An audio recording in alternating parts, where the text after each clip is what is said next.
Mga na-stranded sa carousel dito po sa Muñoz, EDSA. Nagbababaan na po sila sa bus dahil wala na pong makatawid.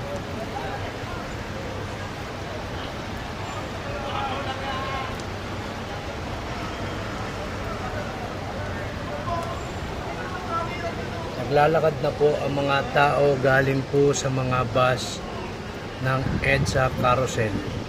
Hindi na po sila kayang itawid. At meron din pong naipit na army truck sa loob po ng carousel lane.